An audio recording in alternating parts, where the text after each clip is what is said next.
Olá, boa noite, todos e todas.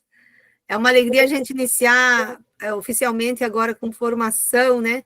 Então, é uma alegria para nós estarmos aqui, receber todas as escolas novamente, aquelas que estão aqui agora e aquelas que estarão participando nas suas horas de atividade na live gravada, né? E a nossa, uma coisa assim que eu vejo como uma conquista, né? Para quem começou esse grupo em 2016, hoje nós estarmos aqui fazendo formação continuada de professores com as meninas que são mestres, né? Então, isso, eu acho que isso é uma conquista nossa das escolas do campo, né? Porque vocês, as nossas mestres são todas das escolas do campo, é uma conquista do nosso programa de mestrado, do nosso grupo de pesquisa, do GFEMP, da Refocar, e de cada diretor, diretora e professor dessas escolas que fica batalhou, né, para que a gente chegasse aqui. Então, é uma alegria muito grande, sejam todos bem-vindos e comemorem conosco esse momento, né? É uma nova estratégia que a gente está criando esse ano de 2025 para estabelecer uma relação entre as pesquisas realizadas no programa de pós-graduação de Francisco Beltrão, mestrado em educação, né? E o processo formativo na educação básica das escolas do campo, ou também pode ser aberto para outras, né? Porque as nossas pesquisas de mestrado, principalmente do nosso grupo, quase todas as pesquisas que nós temos aqui, não só do nosso grupo, elas se vinculam muito à educação básica, né?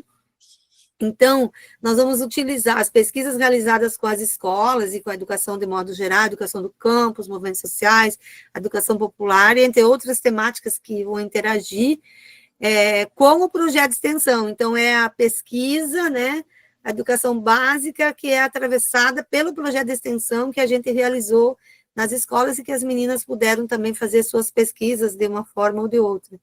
Então, é uma oportunidade de explicitar em que a pesquisa que foi feita no mestrado e a pesquisa de modo geral pode contribuir com a escola. Como mostrar para as escolas o caminho da pesquisa, né? Porque as escolas lá nos seus locais pensem em pesquisas envolvendo as pessoas, as escolas que estão lá, né? E hoje aqui, nesse processo desse ano, nós vamos poder ver como as escolas participaram, quais são os resultados, como que esses resultados podem contribuir com a educação e as escolas. Além disso, também é uma possibilidade das pesquisas não ficarem guardadas, né, só lá no banco de teses da CAPES, né, ou nos armários de quem fez a pesquisa, mas elas poderem contribuir com a transformação da escola que a gente luta e quer, né, uma vez que nós já compreendemos que nesse momento histórico, no estado do Paraná, nós não vamos conseguir realizar a modalidade de educação do campo, até porque o governo do estado tirou até do organograma da CE, de educação do campo não está mais lá, mas quem está no chão da escola, ele sabe que pode organizar momentos, passos, diálogos, estudos, para manter viva a educação do campo, porque o que se faz lá é educação do campo, quer queira o burocrático do governo ou não, né?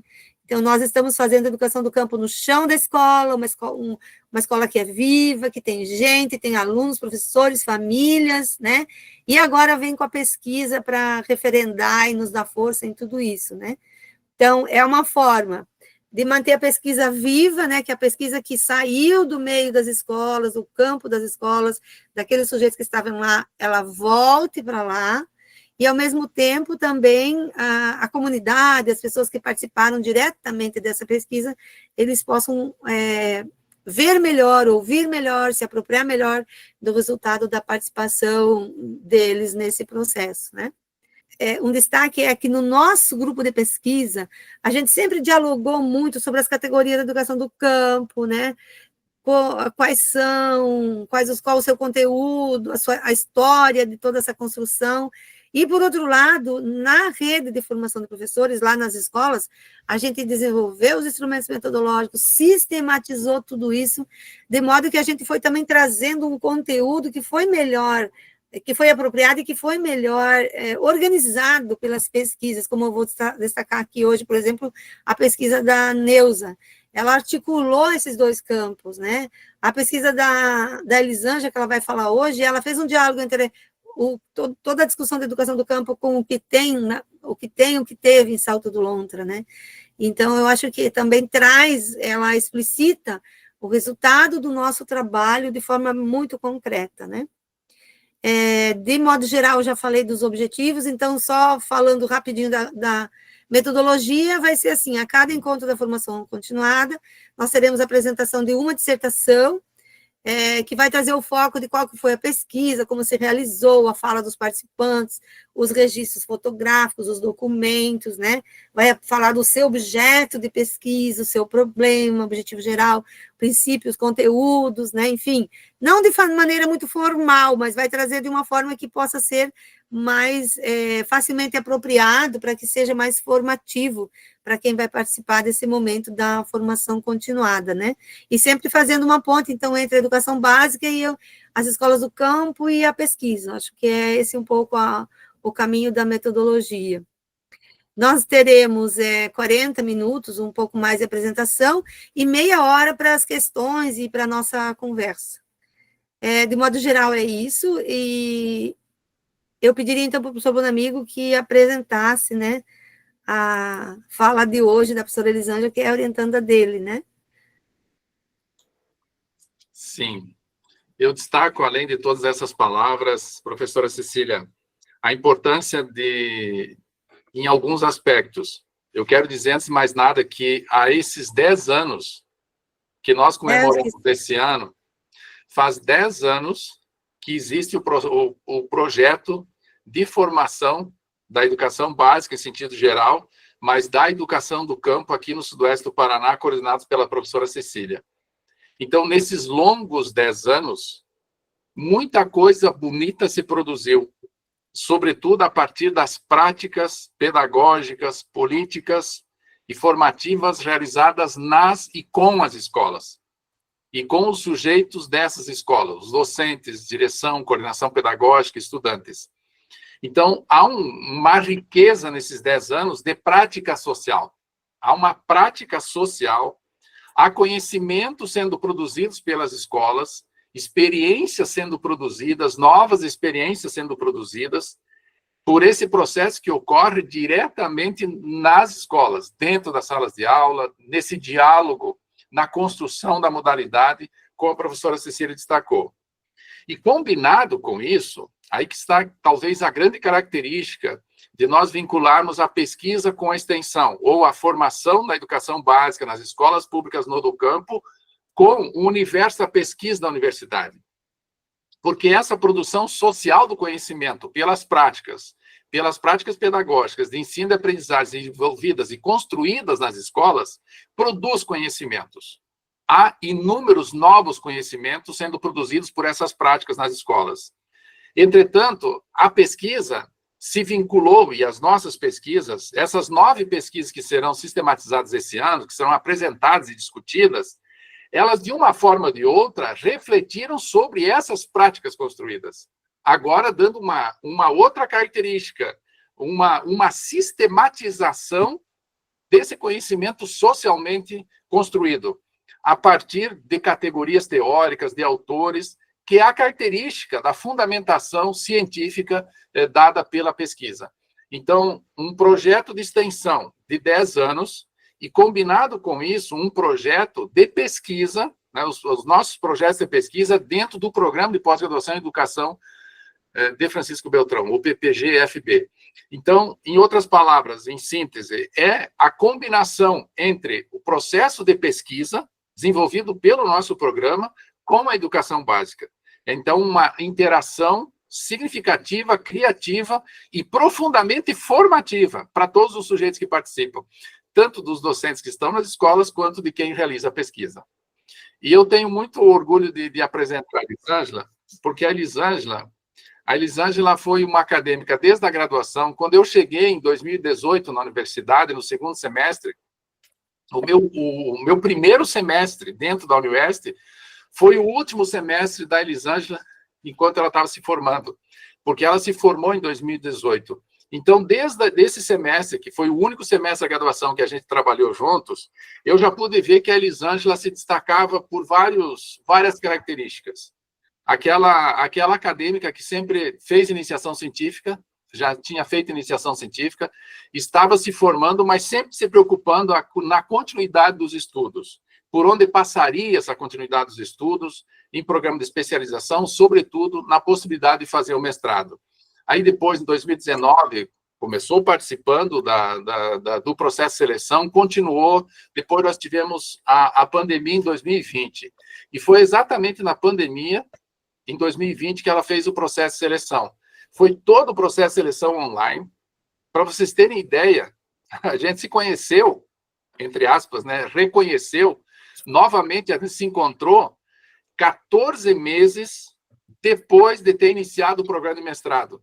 O nosso primeiro encontro pessoal entre os estudantes de 2020, da turma da Elisângela em 2021, a gente só se encontrou pessoalmente, que elas começaram, ele já fez o processo de seleção em 2020, lá em outubro, novembro, final de 2020. Mas nós aí estávamos no auge da pandemia. Em 2021, nós tivemos todas as aulas online. Todo ano foi online. A gente só se reencontrou presencialmente em março de 2022. No nosso primeiro encontro, em março de 2022. Então, e toda a pesquisa dela, toda a grande parte da pesquisa, por isso, todos os estudos da disciplina, e todas as disciplinas, todos os créditos, e praticamente toda a pesquisa bibliográfica foi feita todo durante a pandemia. E mesmo assim, a Elisângela cumpriu essas tarefas e em 2022 concluiu toda a pesquisa e defendeu com 23 meses, 24 meses, defendeu a dissertação em fevereiro, né, Elisângela, de 2023, o início de março de 2023. Então, eu quero dizer que a Elisângela, ela fez uma pesquisa exatamente atravessando essas duas dimensões, que é o foco da nossa pesquisa, de que pesquisa uma escola em movimento que passa por determinadas características. Não vou antecipar teu conteúdo, tá, Elisângela? Mas que passa por determinados conteúdos. Entre essa relação dialética entre a educação rural e a educação no campo. E como que isso se efetivou, como que isso se efetiva num determinado período histórico em Salto do Lontra, que é o município onde a Elisângela fez. Então, é com muita alegria ver, Elisângela, que ela fez a graduação, fez o mestrado, e para finalizar, no ano passado, quando ela fez a defesa, em março de 2023, ela até disse, professor, eu vou entregar a versão final, daí fizeram, junto com as colegas, fez a versão final dela, entregou a dissertação, aí ela disse lá por junho, por aí, mais ou menos, de 2023, ela disse, professor, me dá uns 3, 4 meses, me dá um tempinho que eu vou estudar e eu vou me preparar para fazer o concurso. Então, se eu der uma sumida, não se preocupe, eu estou aqui, eu estou estudando, eu estou em casa, mas estou estudando e vou me preparar para o concurso. E a alegria foi de que ela começou 2024 com 40 horas em Francisco Beltrão. Então, hoje a Elisângela é uma mestra de educação, ela é uma professora do município de Francisco Beltrão, concursada, fruto desse processo formativo, desde do processo da graduação e continuando no mestrado. Então, Elisângela, faz a sua apresentação que eu compartilho com você aquilo que você colocou nos slides, tá bom? Obrigada, professor. Então, boa noite, pessoal. Eu sou a Elisângela Westring. Como o professor já comentou, eu tenho graduação em Pedagogia pela Unioeste, aqui de Francisco Beltrão. Tenho mestrado em Educação pela Unioeste, também aqui de Francisco Beltrão.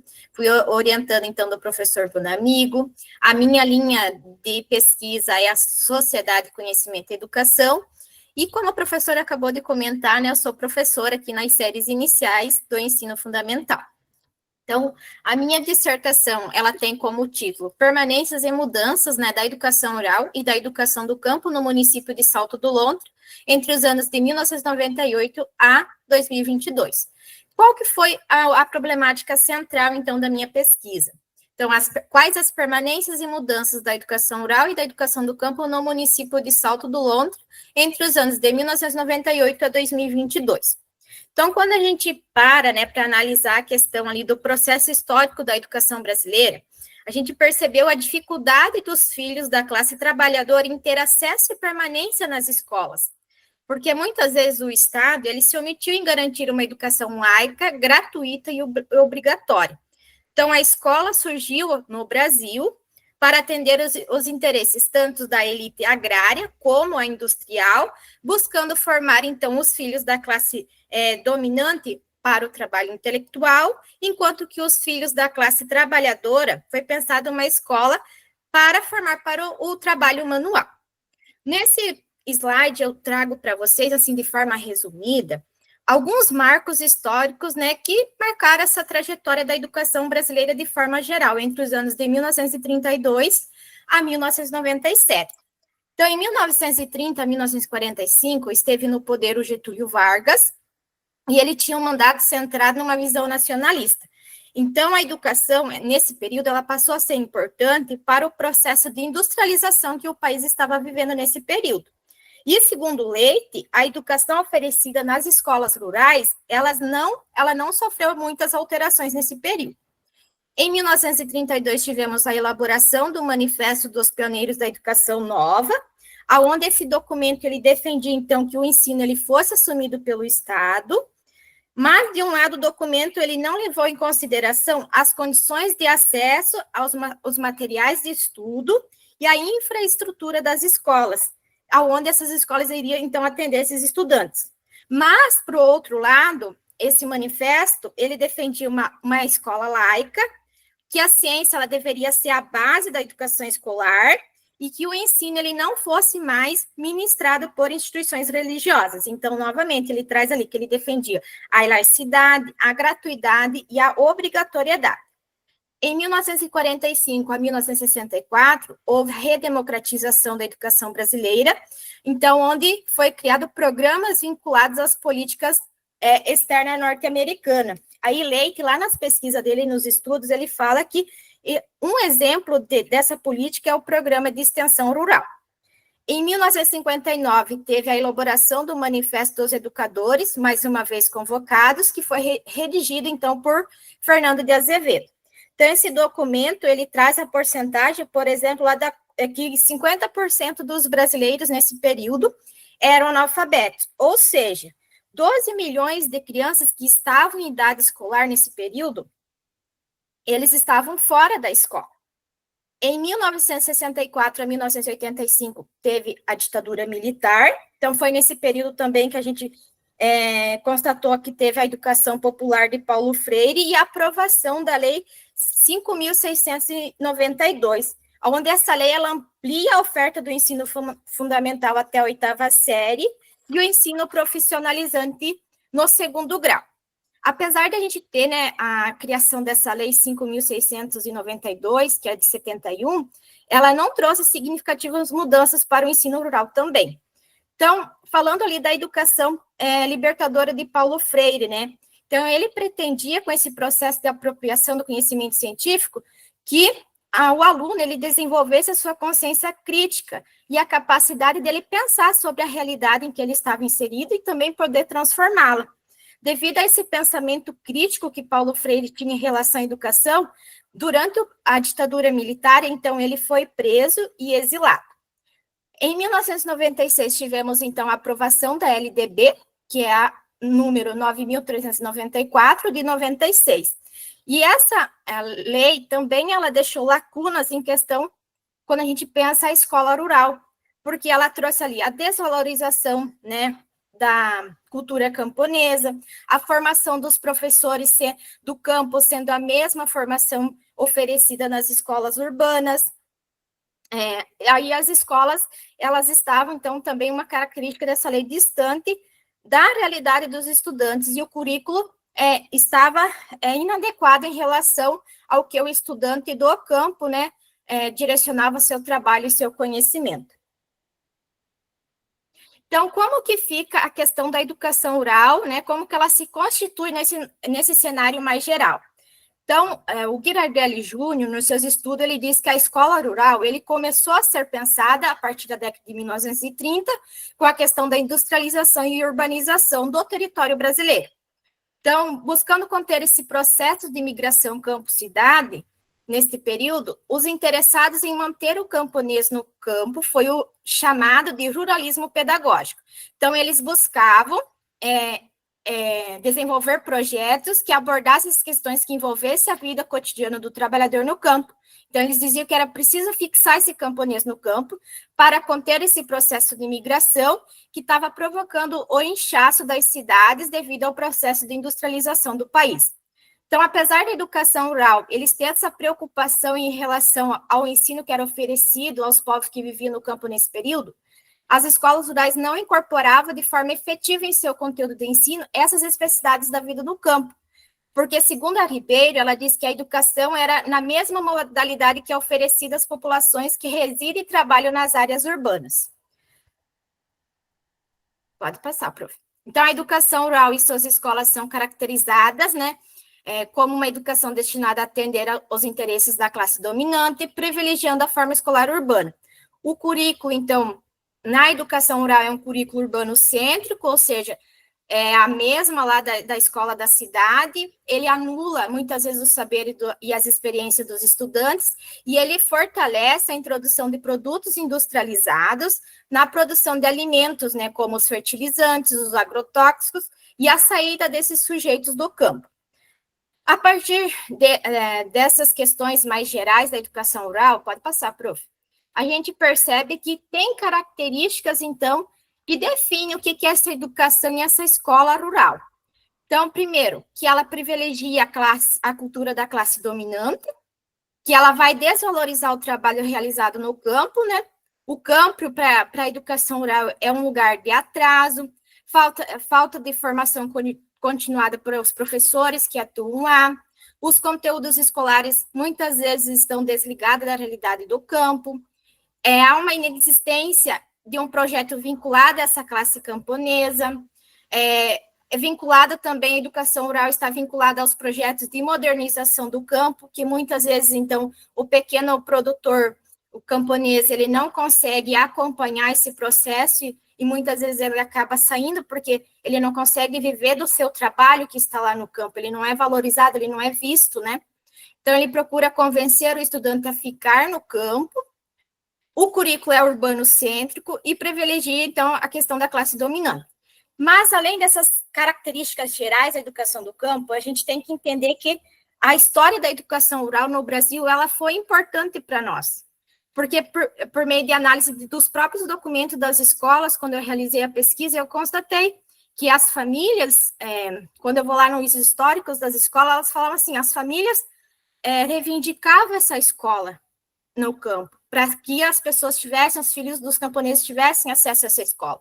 Então, essas características também é importante a gente analisar, porque foi por meio da educação rural que as escolas foram construídas, que as escolas rurais possuem, então, naquele período da educação rural uma quantidade grande de alunos, as famílias lutavam, reivindicavam escolas de qualidade para o meio rural.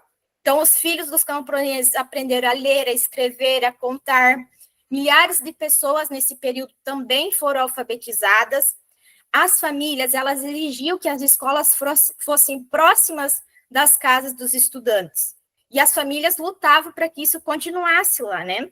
Porque naquele período, muitos municípios não tinham transporte para levar esses sujeitos para uma escola urbana, como a gente tem hoje, a gente verifica que isso também faz parte, né, desse processo de fechamento das escolas. Então, como que ocorreu essa transição, né, da educação rural para a educação do campo? Então, foi por meio de muita luta, né, dos sujeitos que estiveram, né, em busca dessa efetivação da educação do campo.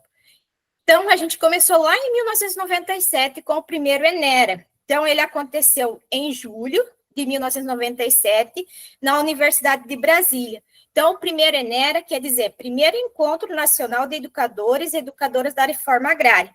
Então, durante o evento foi aprovado o PRONERA, que é o Programa Nacional de Educação da Reforma Agrária, então o qual ele vai financiar, em parceria com as universidades, projetos para educação e ensino destinados às escolas do campo.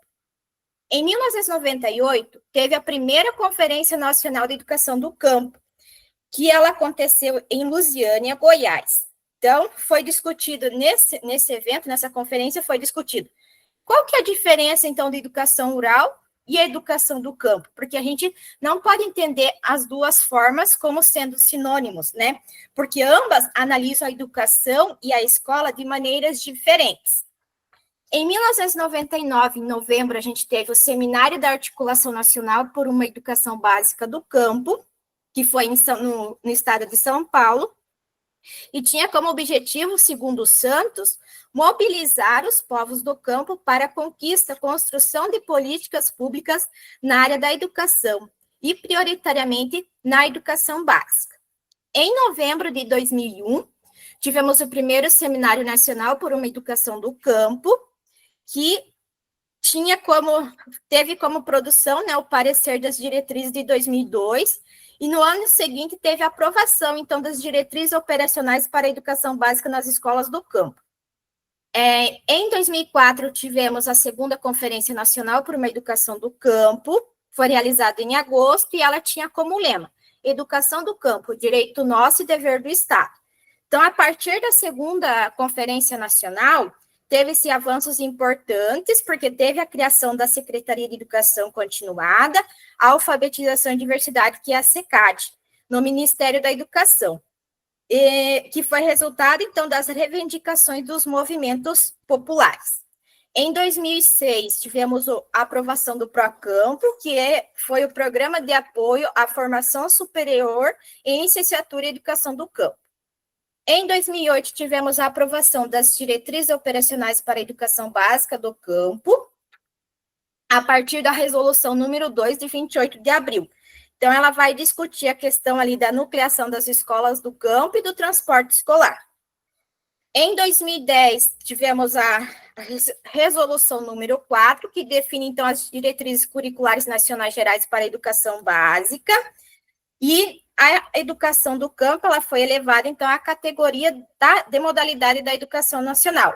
E nos artigos 35 e 36 dessa resolução, ela destaca que as escolas do campo precisam trabalhar os conteúdos curriculares e utilizar metodologias apropriadas à realidade do campo.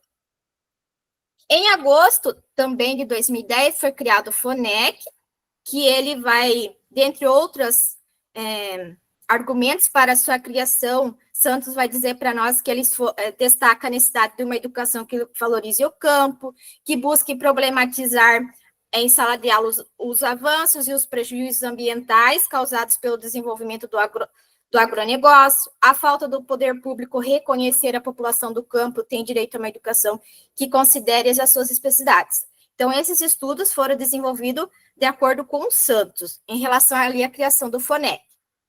Em novembro, então, do mesmo ano, ali a gente teve a aprovação, né, do decreto 7.352, que ele define, então, a escola do campo como aquela localizada lá no meio rural, ou também aquela localizada na cidade, mas que atenda o maior número de alunos que vive no campo.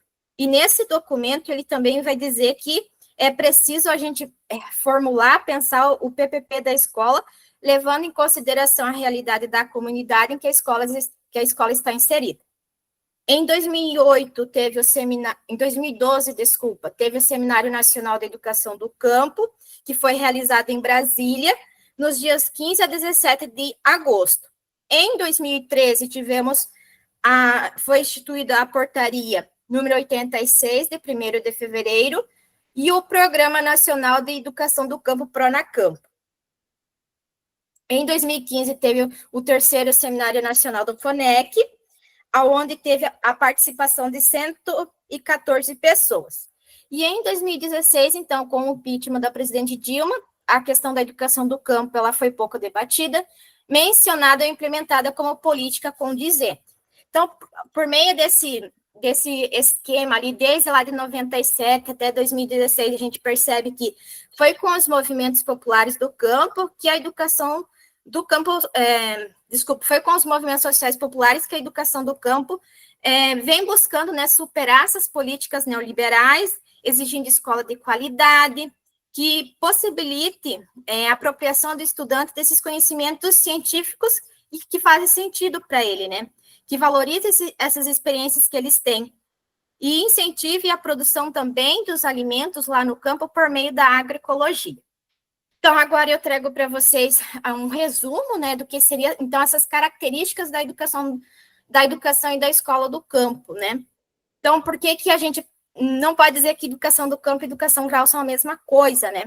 Porque a educação do campo, ela vai trabalhar com o conceito de agroecologia, ela tem a participação dos movimentos sociais, né, e da classe trabalhadora, ela vai valorizar esses saberes e práticas dos povos que estão lá no campo.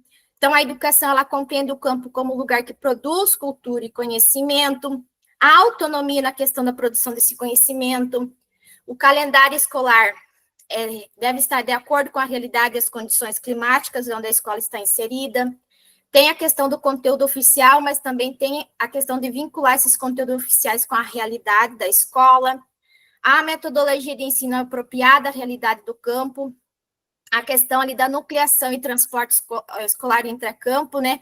E, assim, uma questão que eu observei na pesquisa é que, no início, lá no município, eles chamavam que cada comunidade tinha uma escola, eles chamavam essas escolas, porque era pequena, né, de escolinhas. Aí, lá na década de 90, essas escolinhas começaram a ser fechadas e uma escola de outra comunidade começou a atender várias comunidades nessa escola. Então, algumas foram fechadas. Então, esses alunos que estavam aqui, por exemplo, nessa comunidade que foi fechada a escola, foram transferidos para uma escola do campo, né?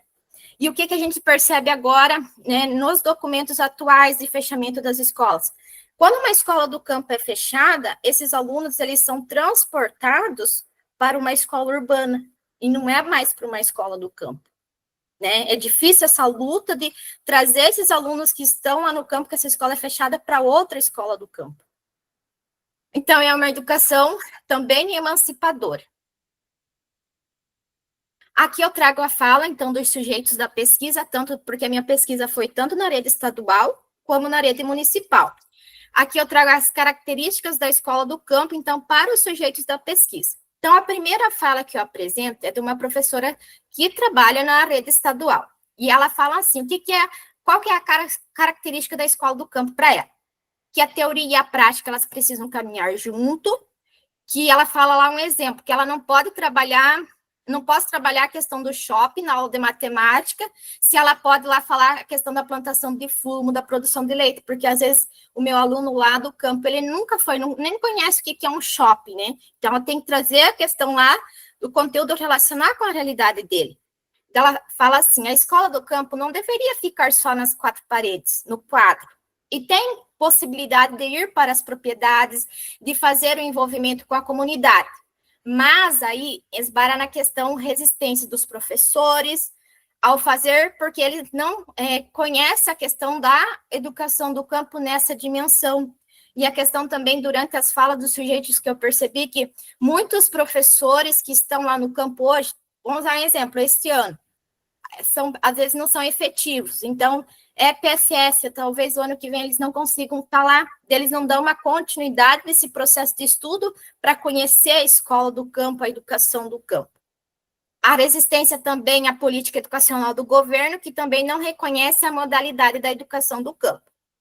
Na rede municipal, quando questionados sobre as características da escola do campo, os sujeitos das pesquisas falaram que tem menos criança, é mais tranquila, e a questão do comportamento das crianças também.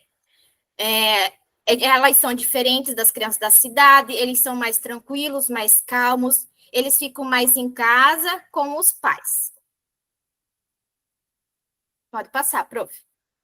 Aqui eu trago um quadro, então, onde eu sintetizo, né, o que eu encontrei nas falas dos sujeitos. Então, na rede municipal, a característica das escolas públicas do campo em Salto do Lontra é a diferença no comportamento dos estudantes, as turmas multisseriadas, dificulta o trabalho do professor, é uma escola pequena, poucos estudantes e é mais fácil dialogar com as famílias.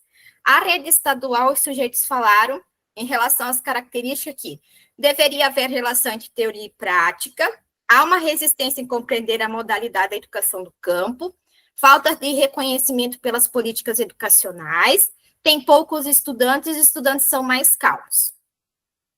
Quando foram questionados os sujeitos da pesquisa em relação ao que é a educação do campo?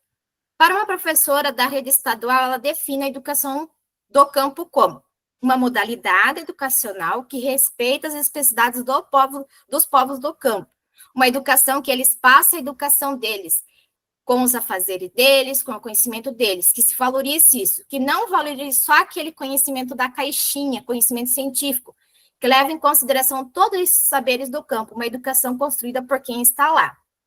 Já quando eu realizei a pesquisa, então, com os professores da rede municipal, foi possível perceber que eles ainda não trabalham com a perspectiva da educação do campo, como a gente percebe ali na fala da professora.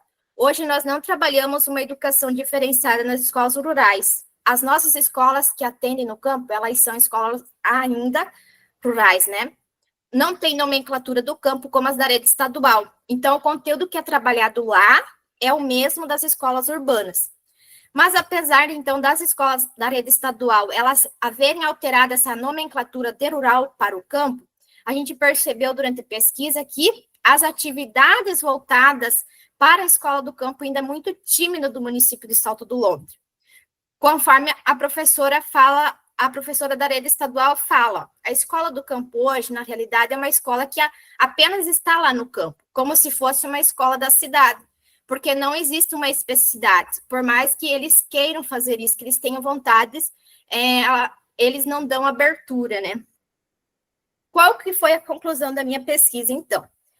Que há uma relação dialética entre as permanências e as mudanças existentes na educação rural e na educação do campo no município entre os anos de 1998 a 2022. E que essas permanências e mudanças que eu constatei lá no município de Salto do Lontra não é particularidades apenas das escolas de lá, mas elas são determinantes históricos que estão presentes em muitas escolas do campo, em todas as regiões do Brasil e especialmente aqui na nossa região sudoeste do Paraná.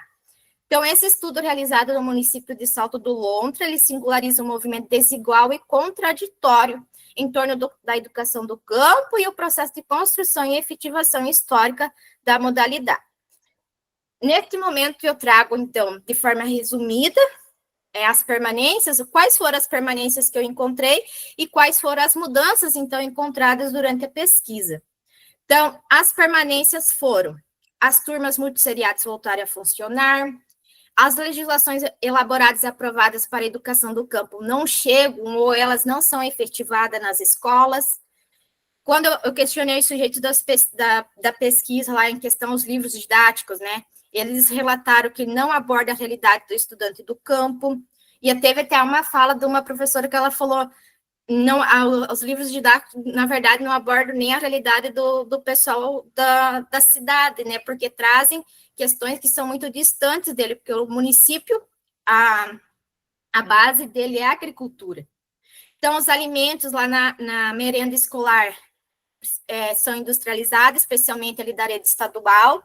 Tem pouca formação continuada ofertada pela SED ou pela Secretaria Municipal da Educação, que discute a escola do campo e a educação do campo.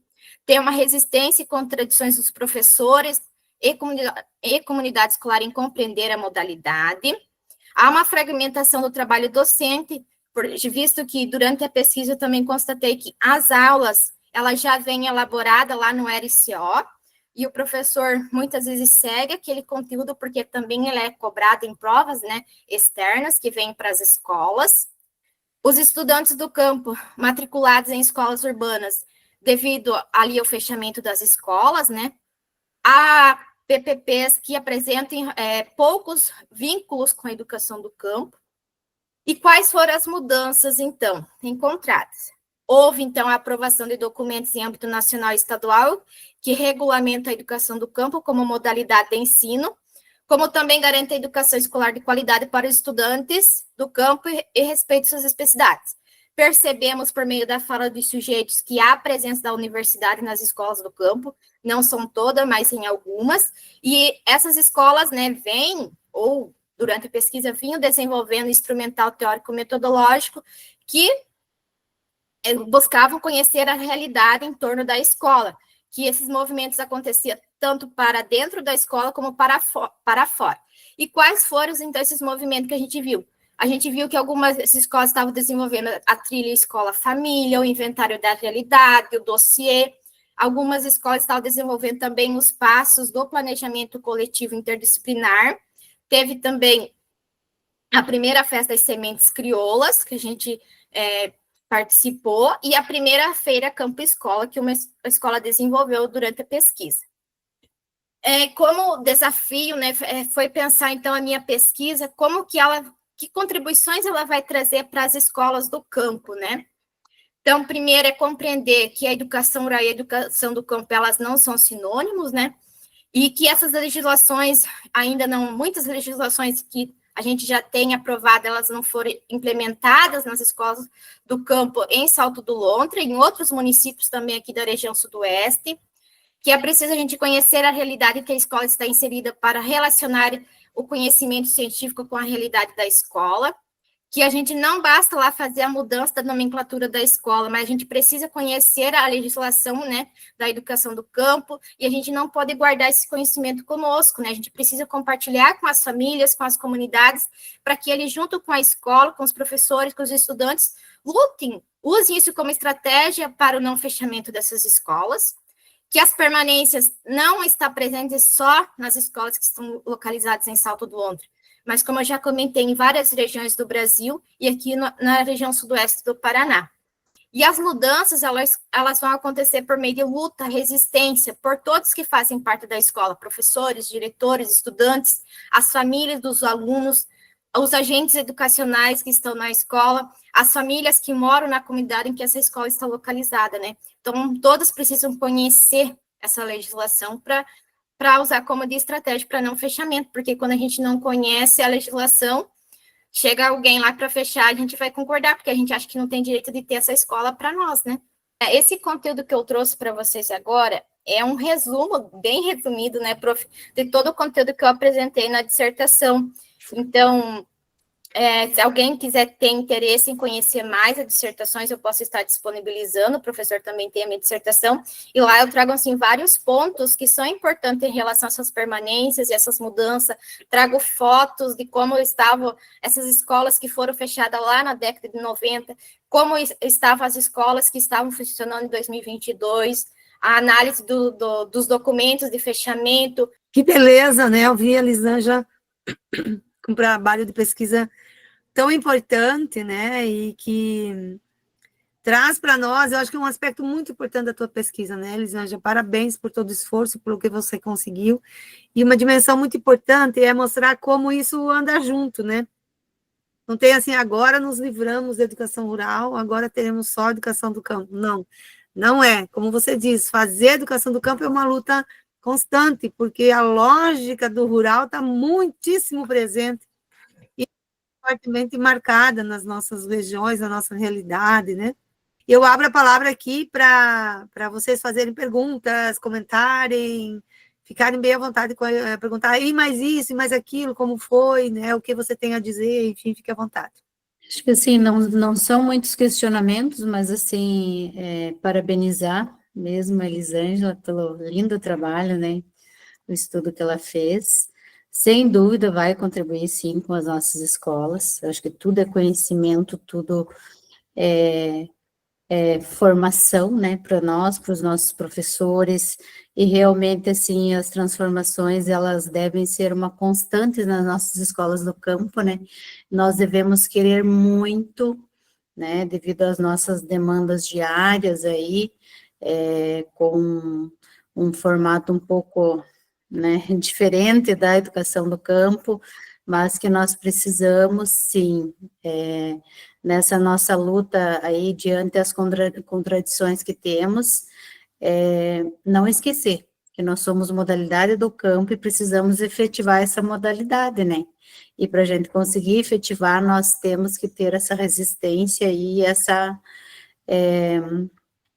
insistência, né, em todo esse, digamos, essa nossa educação para os nossos alunos do campo, né, dos nossos alunos do campo, que é a educação deles, né, deve ser essa. Então, acredito que tudo vai somando aí no nosso processo formativo. Então, parabéns, Elisângela, e vamos prosseguindo aí com as trocas, né, isso é muito válido. Obrigada, prof. Parabéns para essa menina que fez uma linda pesquisa, né? E como vai contribuir, com certeza. E ela bateu num ponto ali que eu achei bastante interessante da legislação, né? E ela fez ali um resumo, né? Apresentou, achei bastante interessante. E já foi citado aqui, se não me engano, numa reunião passada, num grupo, de levar esse conhecimento para as comunidades, né? Para eles saberem se defenderem, porque a educação do campo está sob ataque, né? E essa resistência faz pelo conhecimento, né? Como é que eu vou me defender de uma coisa que eu não conheço, né? Então, tem que ter o conhecimento. Muito interessante isso que ela falou e já foi falado também. Então, é uma possibilidade aí, de repente, professora Cecília, professor Bona, né? E agradecer, porque essa visibilidade que se dá através da pesquisa, né? É uma forma de resistência para conter esse movimento de fechamento de escolas. Parabenizar a Elisângela pela pesquisa, muito pertinente a tua pesquisa, Elisângela, com certeza vai contribuir bastante para todos nós da educação do campo. Compartilho dessa mesma angústia da Neuza, né, que as nossas demandas hoje, infelizmente, não nos permitem muito colocar em prática, né, durante o período aí de aulas, né, regulares, a questão da educação do campo mesmo, como a gente gostaria, né? Mas a gente aí nas entrelinhas, né, Neuza aí, colegas, diretoras, a gente vai fazendo o trabalho sim, né? Vai tecendo aí, vai organizando as nossas festas das sementes, vai organizando a formação com a comunidade, né? Nos momentos que a gente precisa chamar a família para a escola, a gente aproveita, né? Que alguém venha e converse, enfim. A gente vai tentando efetivar da forma que a gente consegue. Uma outra situação também, que a Elisângela apontou e que eu vejo assim, de grande valia e talvez até um conteúdo para uma pesquisa, a questão das escolas municipais, né? Então, aqui no nosso município, as escolas até têm nome de escolas do campo, mas é bem difícil para a gente conseguir fazer um trabalho, né, coletivo. Essa compreensão de que uma escola do campo que funciona em dualidade, por exemplo, né, não deve ter nada, isso é da escola estadual, isso é da escola municipal, ou, né, não, nós temos que trabalhar coletivamente, né, e isso a gente só consegue com a formação, né. O sonho é que em algum momento a gente consiga fazer formações juntos. É importante compartilhar sobre essa questão da formação que a Rosângela comentou. É claro que nós temos, sim, uma orientação, uma normativa da nossa mantenedora, né? No entanto, nós estamos conseguindo, assim, inserir, digamos assim, algo da nossa realidade de escolas do campo, uma situação que nós conseguimos, já que eu acredito que também seja uma conquista, fazer as formações, aí, os estudos de planejamento, com a união de todas as escolas do campo, né? Então, isso nós conseguimos, assim, essa autorização do núcleo da educação, eu acho que é muito válido, porque aí se amplia os saberes, né? Porque as nossas escolas do campo, elas acabam separando os professores, nós temos, assim, digamos, essa nossa rotina com as escolas, nós conjugamos os mesmos professores, mas nessas formações eles se dividem, né, para cada um fica numa escola, então nós, escolas do campo, nós conseguimos fazer essa formação aí em conjunto, né, então com todas as escolas nossas do campo, isso eu acho que foi um ganho, e a gente consegue, pouca coisa, mas a gente consegue sim falar, inserir algo da nossa realidade do campo. Para mim, assim, a pesquisa ela foi bem desafiadora, né? E eu ouvi vocês falando, até fiquei pensando quando a Cecília propôs, a prof. Cecília, como que as pesquisas, né, contribuem com as escolas que estão lá. Então, foi um desafio parar, pensar, voltar de novo nos escritos, analisar, e ouvindo vocês, assim, falar, eu fico feliz, assim, de ter, de certa forma, contribuído e ver que esse processo, essa luta, né, vocês estão desenvolvendo lá na escola. Porque é por meio dessa luta que vocês vão conseguir permanecer, que essa escola fique lá no campo, né? Então, é uma luta constante. Parabéns pelas iniciativas que vocês estão desenvolvendo lá. Uma outra situação que eu achei bem pertinente que a Elisângela colocou, a questão, né, da legislação e do conhecimento dessa diferenciação entre a escola rural e a escola do campo, que ela não fique somente conosco, né? Mas que a gente compartilhe esse conhecimento com a comunidade, né? Que a comunidade saiba dos seus direitos, né? Para que eles possam lutar conosco, porque a gente sabe que a comunidade é que tem força para segurar uma escola, né? Em funcionamento na comunidade, eles que têm que dizer o porquê, né?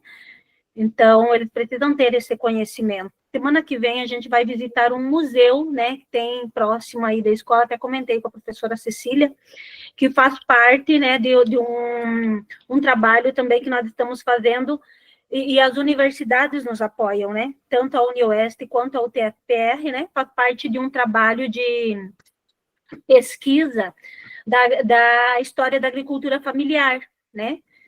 Então, a gente vai visitar esse museu. Então, veja, talvez seja uma coisa pequena, mas hoje ainda eu estava conversando com as crianças, né, sobre essa atividade e a importância dela, né? Então, a gente vai, sim, no trabalho de formiguinha, mas alguma coisa a gente vai conseguindo sim fazer. E aqui no município, professora Neuza, a gente consegue fazer as 2 escolas multianos, porque daí a nossa outra escola do campo, nós temos 3 só em São Jorge do Oeste, a outra é integral, né? Então, também não é a mesma linha, né? Integral já fica um pouquinho diferenciada a forma, a metodologia, enfim, né? E as orientações. Mas as multianos a gente consegue também, sim, fazer a formação juntos. Eu gostaria de comentar um pouquinho, Elisângela, depois eu passo para você com uma pergunta, porque é interessante perceber que a pesquisa da Elisângela, ela foi concluída, a pesquisa de campo, em 2022. Então, já se vão 3 anos. E para ver como o Arley está aqui, que é lá de Salto do Lontra, de Barra do Lontra, que a escola que você colocou, que foi a primeira Festa Sementes, né? Agora já é a 4ª Festa Semente esse ano, que a escola está organizando. Então, para ver como que a escola, essas práticas que você disse, que as escolas estão se aproximando da modalidade, que estão fazendo um esforço de formação, de conhecimento da legislação, de aplicar o instrumental teórico metodológico, como que essa escola ela também se multiplica rapidamente. Outras práticas, talvez, já estão sendo construídas diferentes, outras formas, outras medidas, vamos falar assim, outras práticas pedagógicas de efetivação da modalidade. Então, uma questão importante é que a pesquisa ela é datada, mas a escola está em movimento, a realidade está em movimento, então é muito importante isso para ver que há uma dinâmica. E aí você fez uma pesquisa, Elisângela, onde eu penso que não há uma separação, aquilo que a professora Cecília também já destacou. As nossas escolas, elas são permeadas de inúmeras práticas que se manifestam no currículo, nas metodologias, na avaliação externa,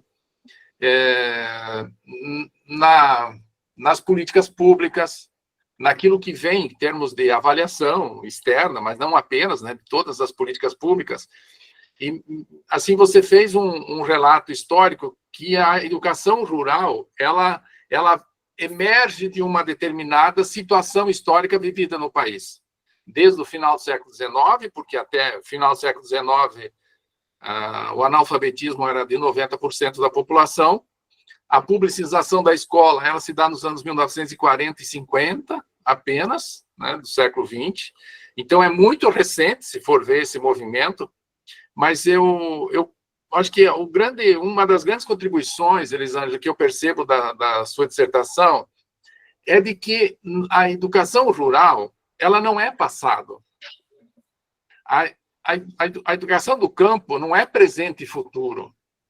É que essas características, elas estão coexistindo num movimento dialético permanente de mútua implicação. Porque como que se expressa hoje uma política, uma escola, uma educação para os povos do campo? Ou, como é a educação do campo, é dos povos do campo, e não para os povos do campo. Então, porque a educação do campo só existe porque os sujeitos individuais e coletivos, e sobretudo os sujeitos coletivos, obviamente, vinculados aos movimentos sociais populares, construíram uma proposta de educação, de escola, lutaram por políticas públicas, por legislação, pelas conferências que você anotou, lá desde 97, 98, o PRONERA, que é a principal política pública, PROCAMPO, PRONACAMPO, todas as legislações, elas foram construídas pelos povos do campo. Elas foram construídas pelos sujeitos envolvidos com as comunidades camponesas, com as escolas do campo. Então, e é uma construção desses sujeitos, contrapondo-se à hegemonia dominante, tanto por parte do Estado e de todos os governos que existiram desde sempre, mas, sobretudo, nas últimas 3 décadas. Então, talvez essa característica da educação do campo, que se diferencia da educação rural, eu penso que essa é uma das principais. Não sei, Cecília, se estou certo, mas por quê? As políticas... A escola foi importante historicamente, sempre. Vamos deixar claro, a escola sempre foi importante para os povos do campo, sempre foi importante para quem vive no campo. Eu sei disso porque eu vivi essa realidade. E o pai sempre quis uma boa escola, e sempre foi na escola. Ele era fiscal do exame final no final do ano. O pai ia de fiscal lá para ver se estava todo mundo fazendo a prova, porque a prova era externa, não era a professora que fazia a prova. Isso em 1974, 75. Não era a professora que fazia o exame final, era a Secretaria Municipal de Educação que fazia o exame final. E aí os pais fiscalizavam a aplicação desse exame. Então, se há 50 anos havia essa presença, eu quero dizer, da forma como exatamente você destacou, mas não era uma educação pensada pelos sujeitos da escola. Aí que está, não era uma educação, era para aqueles sujeitos, com aquelas características que você muito bem destacou. Então, Lisângela, o que você percebeu, como foi a sua experiência, qual foi as suas percepções quando você foi às escolas? Porque você é camponesa, você é uma estudante do campo. E você, como foi esse processo de descoberta de toda essa realidade incrustada na escola que você foi alfabetizada? Na escola que você estudou muito tempo antes de vir para a universidade.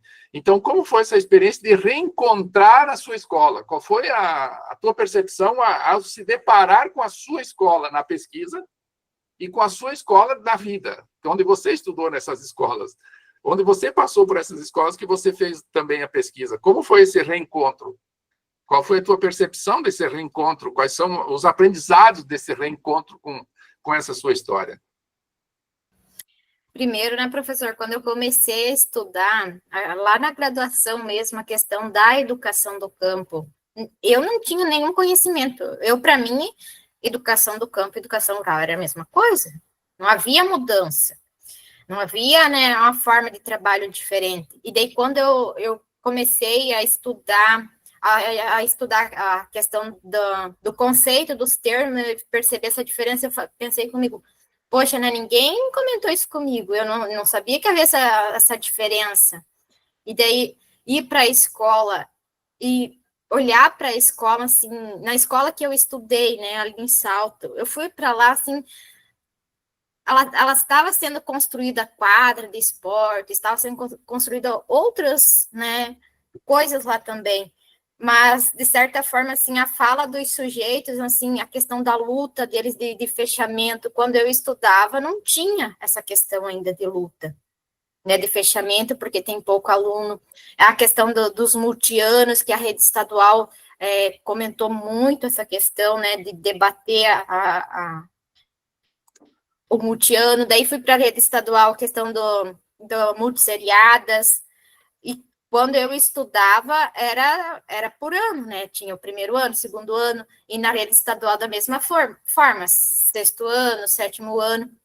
E daí vim com essas falas e pensar assim, se não vê a luta dos sujeitos do campo, dos professores que estão lá, dos diretores, essa escola vai ser fechada, sabe? E todos esses alunos serão enviados para a cidade, que também as escolas da cidade estavam superlotadas. E eu indo para trabalhar na cidade, como eu estava na rede estadual, e eu vi assim, está sendo construída tantas salas de aula aqui na cidade. E daí já pensava, será que essa construção de salas de aula está relacionada a esse fechamento de escolas, né? Até quando que essas escolas vão conseguir resistir?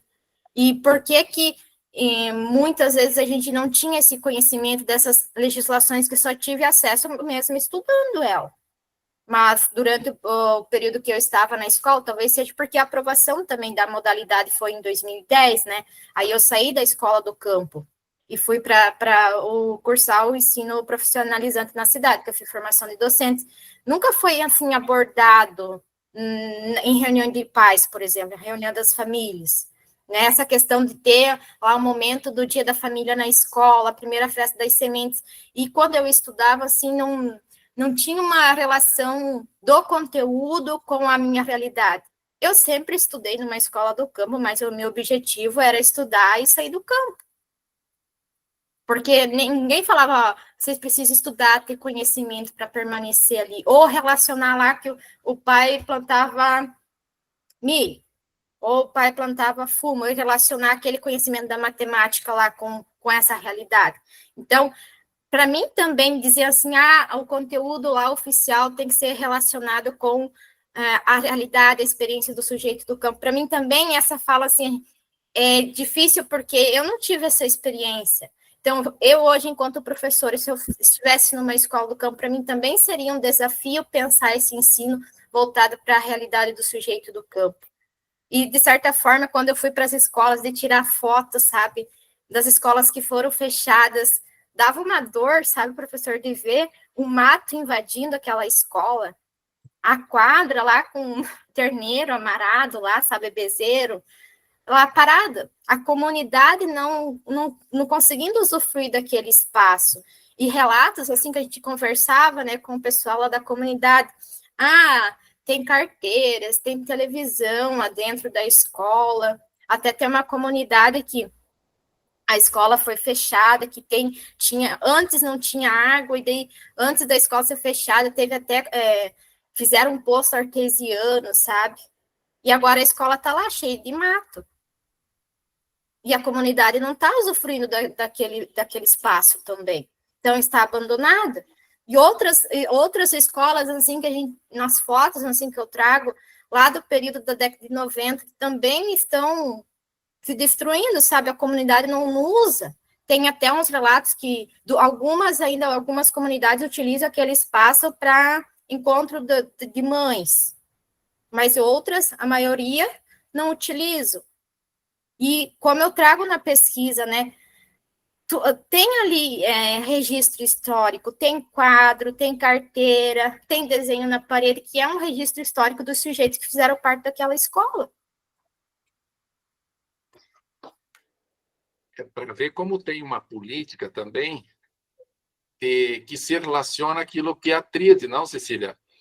Que é educação, que não é uma concepção de educação, é uma prática escolar que inclui tudo na educação. É currículo, é organização pedagógica, é tudo aquilo que se faz na escola, educação, os processos formativos, processos de ensino-aprendizagem, o conhecimento, o currículo, a organização didática, a avaliação, tudo isso está nesse primeiro ponto da educação, essa especificidade, mas não termina aí.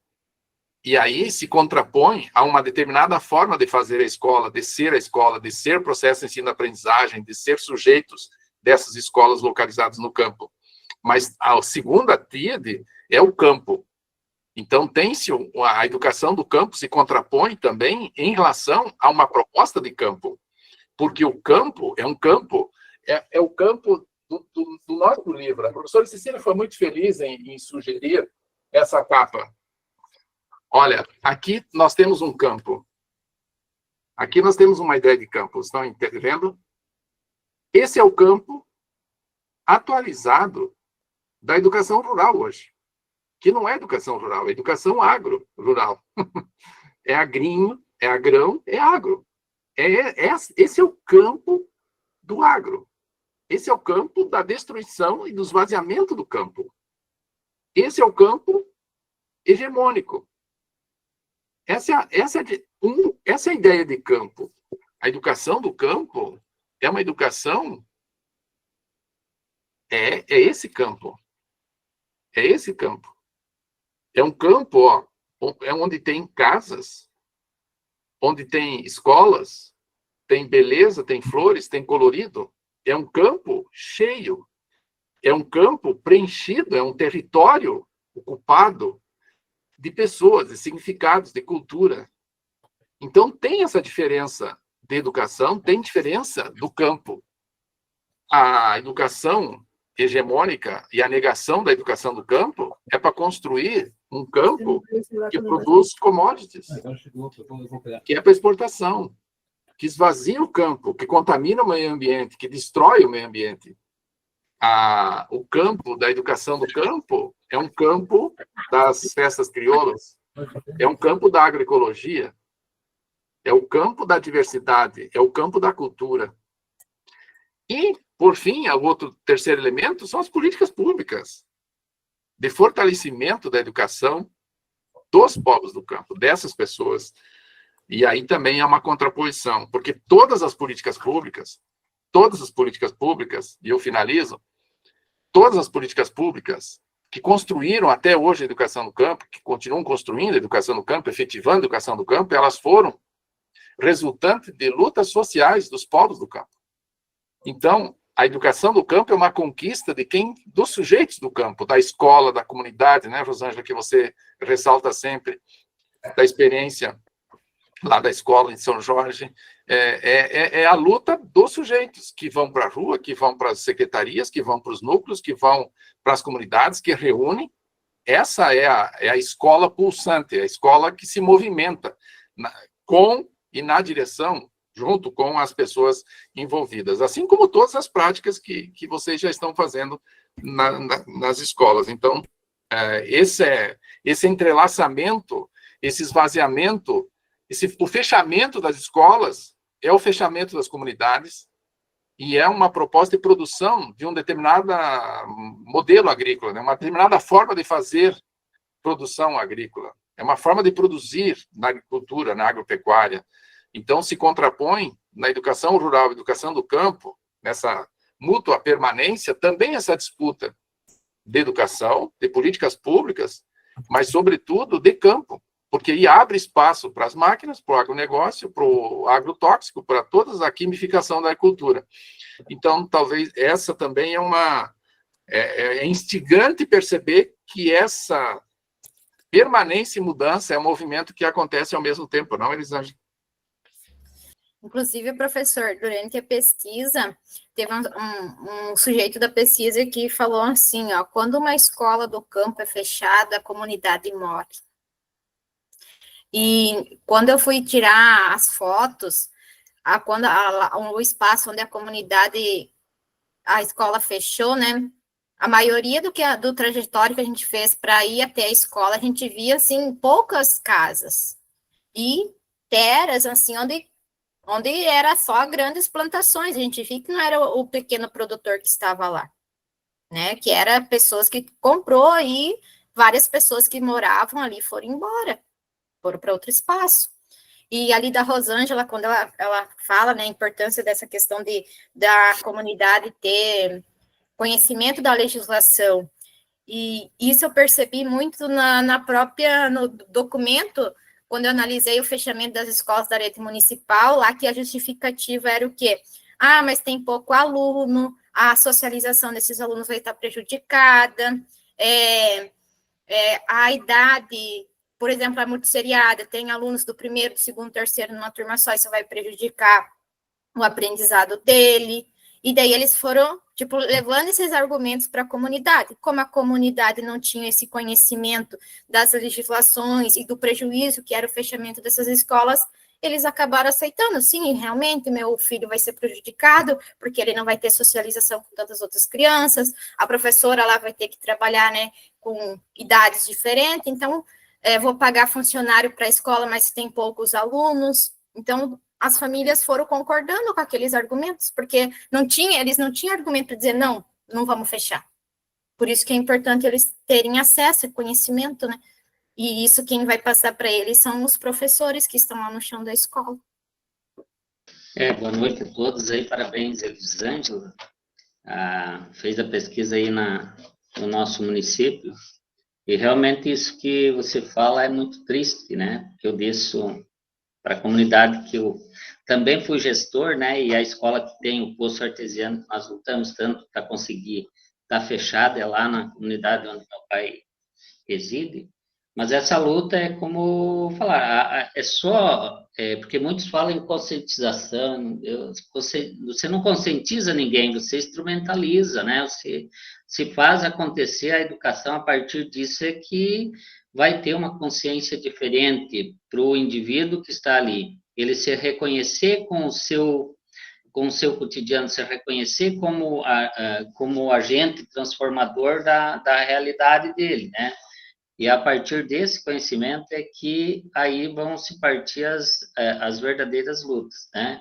E alguém me falou um dia, né, das festas das sementes, mas será que isso é válido?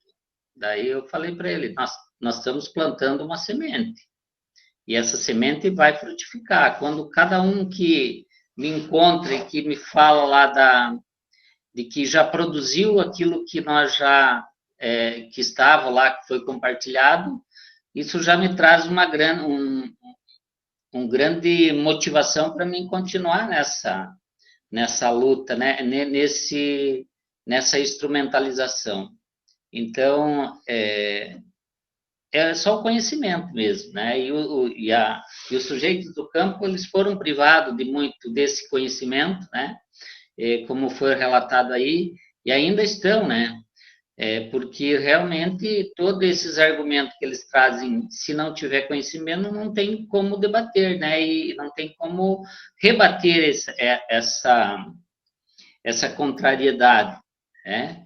Então, realmente, nós temos que, realmente, como escola do campo, levar o conhecimento. E não só para nossos alunos, né? Quando a gente faz um evento aí, como a Festa das Sementes, é para compartilhar com toda a comunidade e instrumentalizando eles, né? A Luciane vai trazer para nós o nosso próximo encontro. Vamos ver, Lu, abre a câmera aí para a gente te ver, né? Vai ser o processo desenvolvido com a Refocar, pela rearticulação das escolas públicas localizadas no campo e a formação continuada nos anos de 2015 a 2017. Então, a Luciane fez essa pesquisa. O que a gente fez no Sudoeste do Paraná diante dessa realidade que a Elisângela trouxe agora, né? Então, a gente, com essa realidade e toda essa problemática, a gente se colocou a pesquisar, a pensar uma possibilidade de dar, não sei, de apresentar, de construir com as escolas uma saída um pouquinho mais estável, né? Que pudesse colocar no PPP, né? Que pudesse ser formação de professores. Então, a Luciane pesquisou isso. Então, eu sou mestre em educação, sou formada em pedagogia pela UniOeste, fui aluna da Prof. Cecília do primeiro ano e iniciei um projeto de iniciação científica das escolas do campo que, na minha época, estavam sendo fechadas e nuclearizadas. E, na época, eu era docente de uma das escolas docente não, né? Eu era estagiária de uma das escolas do campo, uma escola do campo que era ainda escola rural, com características de escolas urbanas, e uma escola que tinha uma quantidade bacana de alunos, eram 92 alunos, lembro até hoje, e a prefeitura, né, por questões políticas, resolveu fechar essa escola e transformar ela numa escola ambiental. E hoje essa escola, ela se tornou um depósito, e todas as crianças que pertenciam a essa escola, né, dos arredores, elas estudam na nossa escola aqui da cidade. E essas crianças saem de madrugada de casa.